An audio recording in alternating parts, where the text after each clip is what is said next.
at it. If you come at it from a pediatric swallowing specialist perspective, what we know for sure is one of the easiest liquids to swallow is a thickened liquid, and that's essentially what purees are, especially those super smooth baby jars, you know, those little teeny first start purees that we all buy at the store, or if you're making your own, they tend to be kind of thin, right? Well, that's what we want to start with because the kids need to learn the motor movement of propelling food back. So I want you to think about it this way too.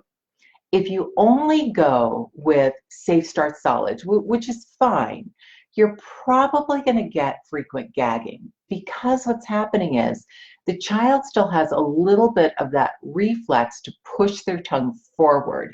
And so they often will put the food in their mouth and just push it right out. It's pretty cute.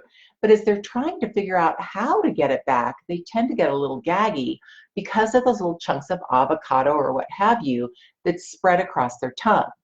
Here's the difference when you introduce a puree, whether it's on a spoon, whether it's on your finger, whether it's on the baby's finger, whatever you want to use, is that when the child closes around that finger, let's say this is their mouth and this is the spoon or the finger, they close around it, they create that tiny bit of intraoral pressure that I was telling you about, and that helps to suck it right back.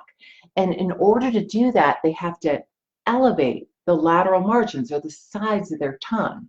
You want kids to have good practice doing that with a little bit of a thickened liquid instead of just a thinner liquid like breast or bottle milk, because that's what they're going to need to do when it comes to those chunks of avocado too. So again, it's a bridge to getting there. That's the way I want everybody to think of it.